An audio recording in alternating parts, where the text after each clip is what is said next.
Before we begin, I would like to clarify something. I would not be here right now if I didn't feel it was necessary. I'm not one of those people who takes to the internet to rant and rave about the slightest inconvenience. Although the likelihood of anyone believing this is slim. Hopefully someone out there will heed my words. My name is Emily, and my son Daniel has been killing people. Now I know what you might be thinking. Why come out with it like this? Why not unburden your soul with a confession or perhaps tell the police? It's not exactly that simple. Daniel lost his battle with muscular dystrophy 6 months ago. You're probably scratching your head in confusion right now. I don't blame you. If it didn't happen to me, I probably wouldn't believe it either. But I promise you, every word is true. It all began years ago, when my son was just a small boy. Due to his health, he could never really play sports, so he made up for it by playing video games. I can still remember the look on his face that Christmas when I got him a Super Nintendo. At that point, he wasn't in a wheelchair yet.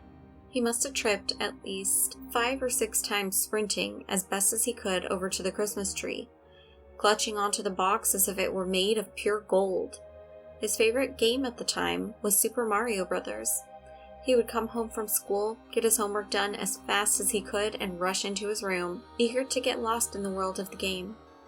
Maybe he played a little too much, but I knew he was safe in his room, and it kept him occupied while I made dinner or did some other menial housework. The only real trouble he gave me was when it was time to eat. "Just 5 more minutes, Mommy," he would beg. As Daniel matured, so did his taste in video games. By the time he was in his teens, gone were the days of Super Mario. He had upgraded to Xbox and PlayStation. When he was younger, I played with him from time to time, but our co-op adventures faded into a distant memory. These new consoles were a bit too complex for me to fully grasp. Super Nintendo was simple, a power switch, a reset button, and a simple controller. There was so much more to it now. It wasn't just that though. I could deal with the learning curve if it weren't for the fact that the level of violence in some of the newer games was just downright repulsive. The Grand Theft Auto game was probably the worst.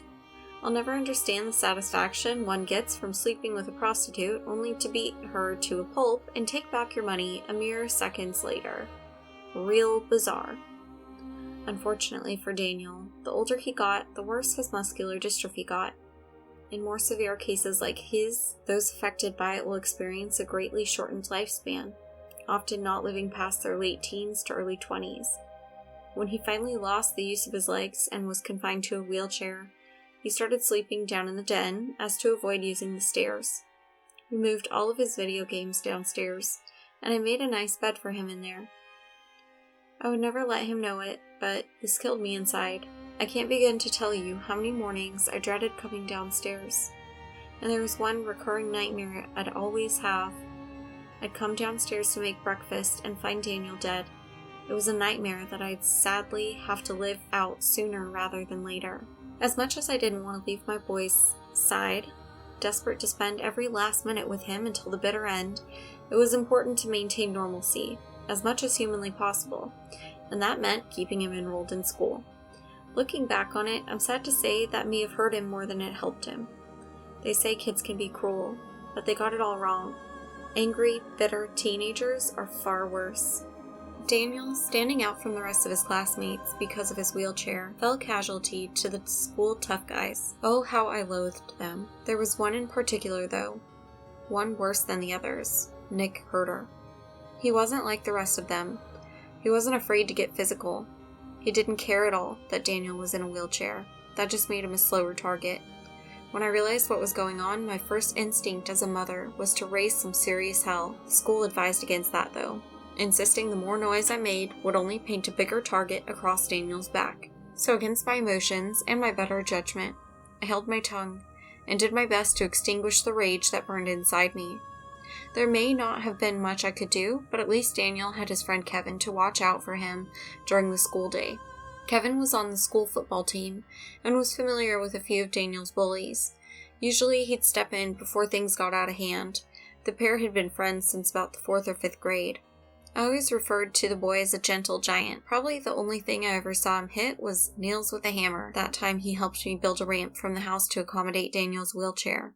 For a while, it seemed as if the boys were inseparable. Whenever Daniel seemed to have an extra hard time, Kevin would come over and spend an entire beautiful Saturday afternoon with him playing video games just to keep him company and make him feel better. Over time, their game sessions grew a bit further apart, with Daniel just excusing his absence because of having to go to the gym or some other activity to stay in shape for sports. It was the inevitability of time. People change, circumstances change. One day, after coming home from school, Daniel was particularly distraught, and he was covered in bruises on his face and arms. Something must have happened at school. I tried to get it out of him, but he just kept giving me the same blanket statement. I forgot to set the brakes on my chair and I fell. "Honey, it's okay," I explained. "If something happened to you at school, you can tell me." I pried for more information, anything I could get out of him. "Was it the same guys bothering you again?" He sat there motionless, as if he was already dead. "Well, fine," I huffed. "I guess I'll just call Kevin's parents and get him on the phone. I want answers, and I'm gonna get them. I'm sure he saw what happened." "Oh God, Mom," he snapped back. "I don't want to talk about Kevin." Daniel is never much of a swearer. I think he was a little shocked too to hear it come out of his mouth. He quickly began to apologize. I'm sorry, Mom. I didn't mean it. Just, can we not talk about it, please?" I worked my way over to him and lifted up, cradling his head on my shoulder, like I did when he was small. "Relax, honey. I know you didn't mean it," I assured him. I could sense him holding back tears. "I'm sorry. I really am. If there was a way I could take away all of your pain, I promised I would." We ate dinner in silence that night, and at one point, Daniel got a text on his phone. It didn't seem to be anything urgent, though. He just glanced at his phone and went back to eating, as if it never happened. And at bedtime, I tucked him neatly into his bed and gave him a kiss on the forehead. "Good night, honey," I said. "Just try and get some sleep, okay? Tomorrow is a better day." "I know," he replied in an ominous, monotone voice. At least it was creepier, looking back on it now. The next morning, I stumbled downstairs into the kitchen to prepare breakfast. The TV was still on from the night before. The vexing sound of static wreaked havoc on my ears. Perhaps Daniel had fallen asleep with the television on. "Wake up, sleepyhead," I called. "I'll have breakfast ready in a couple of minutes." While I was getting breakfast ready, I happened to notice the silverware drawer was left open. Did Daniel roll in here during the night to get something to eat? "Hey, don't we close doors around here?" Still no answer. I entered the den to wake him up. He was really knocked out this morning. I tenderly shook him. "Come on, sweetie, get up." Nothing. I rolled him over. He laid there, flat on his back. His skin was eerily cold. I noticed there happened to be a substantially dark and sticky stain on his blanket. Growing more apprehensive by the second, I tore through the sheets to investigate the cause. And as I pulled him atop the bed, my eyes grew broad with terror. There was blood, and lots of it, flooding from Daniel's wrists. A small knife stuck out of the blankets and plummeted to the floor. So that was what he had taken from the drawer? I scrambled to call 911. Daniel's phone happened to be on the table, and I grabbed it and I slid it open to call the police. That's when I saw the message he seemed to ignore before. It read, "You're a pathetic waste of oxygen, you sick freak." I tried to see who it was tormenting him, but the number wasn't logged into his phone. Tears began to rain down my face as I shouted to the heavens, my scream and the ongoing TV static forming a demented harmony. What had he done? Not only had I lost my baby from a disease, but he had forfeited the battle ahead of time. I was a complete mess during Daniel's wake. I sat there in the front row, eyes welled up in tears, viewing the world through my sable-tinted spectacles, alert enough to know I was surrounded amongst people paying their respects, but doped up enough not to care. The services were just about to wrap up for the evening when Kevin surprised me. I took my sunglasses off. Peering into my tumid eyes, he embraced me, and for one moment, the memories came rushing back. All the playdates, all the sleepovers. And as we hugged, it felt like one tiny part of Daniel lived on through his dear old buddy. I don't know what to say, ma'am," he uttered. "He was like a brother to me." "He adored you," I assured him. "You are a guardian angel. Probably the only reason he still wanted to go to school in the first place." He slouched over, and in an instant went from concerned to despondent. I should have been there more. Maybe I could have seen this coming. His deep, drawn-out breaths bore the weight of the guilt entombing his soul.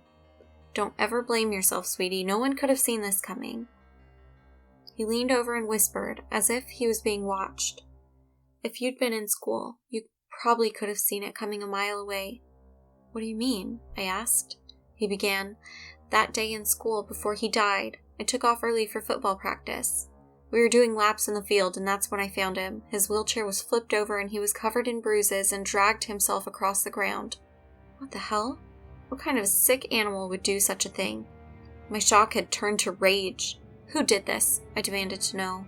Was it those same miserable bastards always bothering him? If I had to guess, explained Kevin. But no one was around when I found him, though, and he refused to talk about it. He demanded I get him back into his wheelchair and send him on his way. This explained a lot. If only Daniel had opened up to me about it, we might not have been laying him to rest now. The first couple of months after he died was probably the worst of my life. I was a complete shell of my former self. If I ate anything, it was purely for nourishment to get me going. I dropped about 15 pounds in the span of a month. I had completely emotionally isolated myself from the rest of the world, avoiding all contact possible. As much as I didn't want to deal with people, locking myself in the house wasn't an option either. Whoever said silence is deadly knew their stuff. It's amazing, the things you pick up on in an empty nest. There was just something weird about the house. It was this bad feeling that you just couldn't shake. I started having these horrible nightmares. It was the same dream each time, incredibly vivid.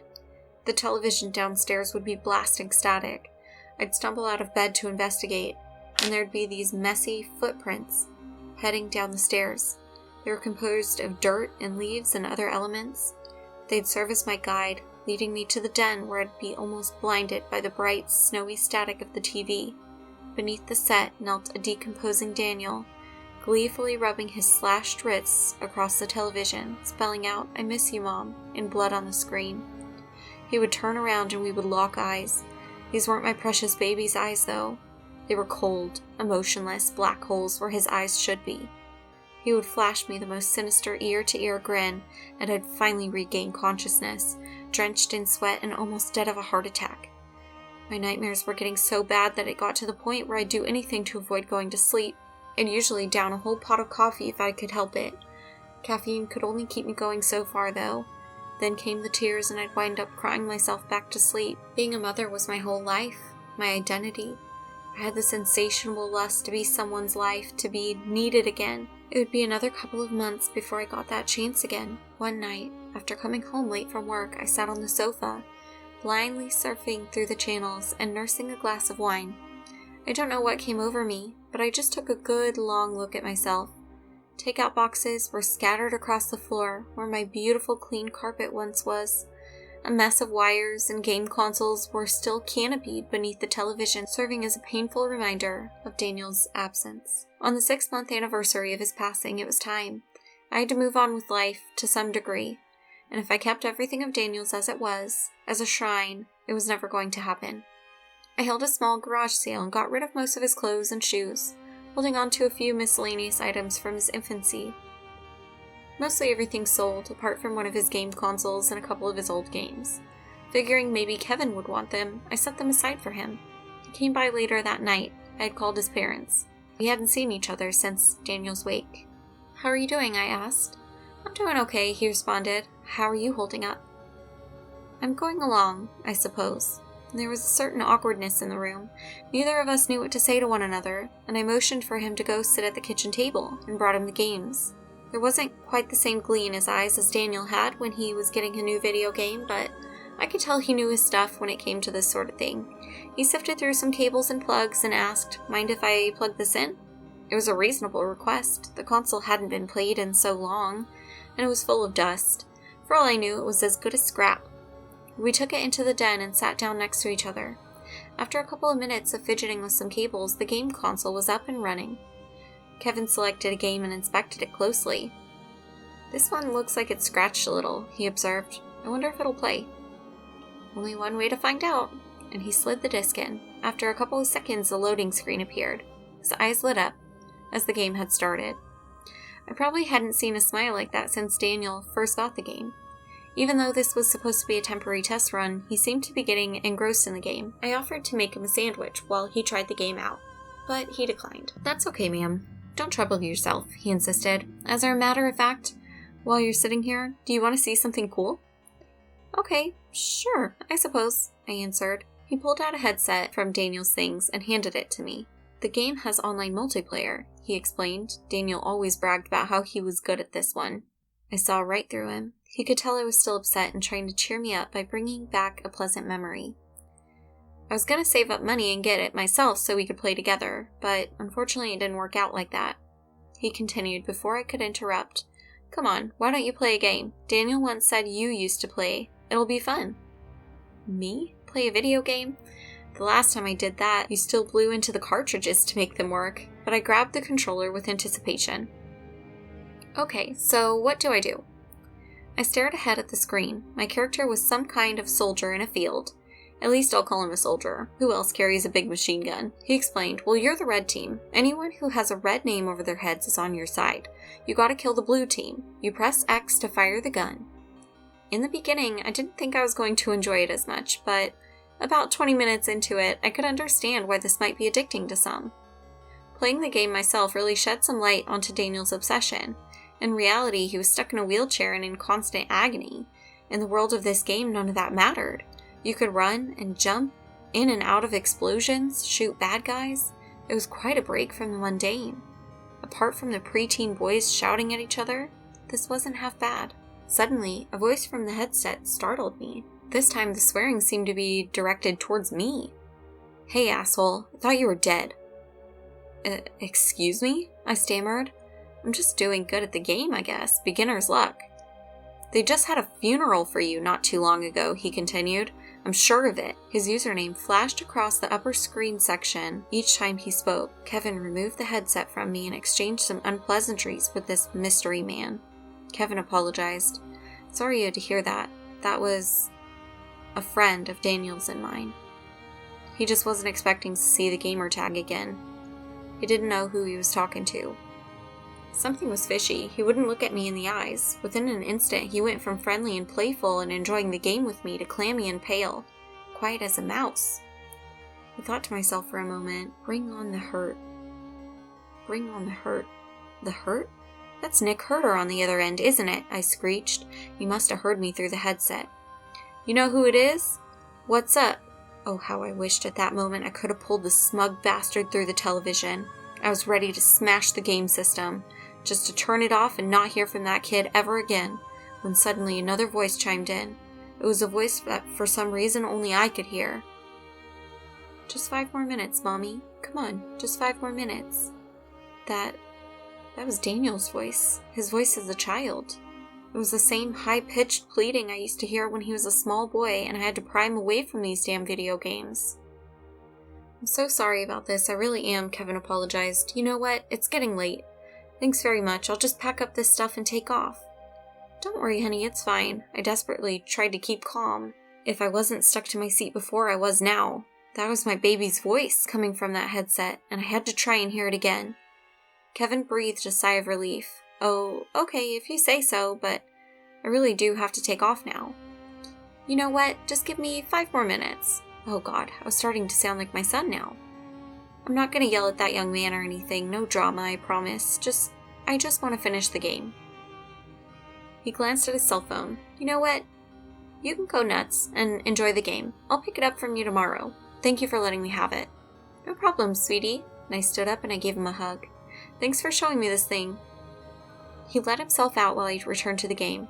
I called out to Daniel, trying to get him to speak again. Sweetie, talk to me, are you there? Yeah, I'm here, babe. What do you need? His honey words made me sick. He thought I was talking to him. Joke all you want, I snapped back at him. I saw your text to my son. If you had chosen your words a little bit differently, I'd be pressing charges against you right now, not playing games. What are you talking about? His sarcastic chuckle was broken up by a deep cough. I couldn't stand to be around him during the day. You really think I'd waste my data messaging him? His coughing became more profound. Suddenly, his character stopped moving. I was actually able to land a couple of kills to his character. His coughing was still not letting up. Now it was even more guttural. Suddenly, I could hear screaming coming through the headset. What's wrong? Is everything okay? Oh my God, get in here quick! Dead silence. A notice popped up on the screen. said, "You were kicked from the session because the host has left the game." I sat there, bemused. What the heck happened? Did I break the game? I flipped the switch and looked at the time. Another 2 hours had gone by. Geez, time does really fly when you're wrapped up in these things. That night, the nightmares resumed in their regularly scheduled time slot. This time, something was different about it. When Daniel and me locked eyes, he actually spoke to me, and that never happened in the dream before. "Thanks, Mommy," he said, in the same high-pitched sound I could have sworn I heard on the game. I jolted up in bed. How much longer could this go on? I feel like I was losing my mind.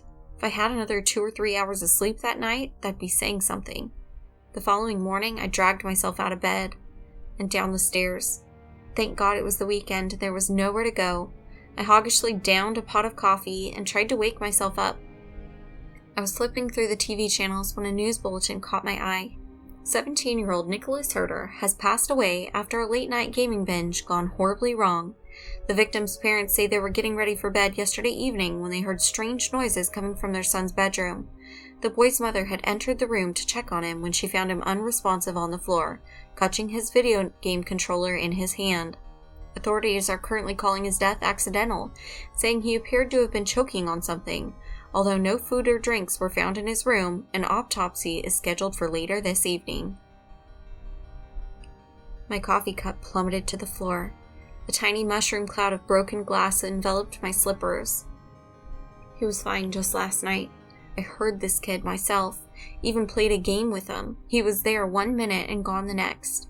A wave of guilt rushed over me, but I couldn't understand why. It wasn't my fault. The kid was in his own house just playing video games, and he started choking. It could happen to anybody.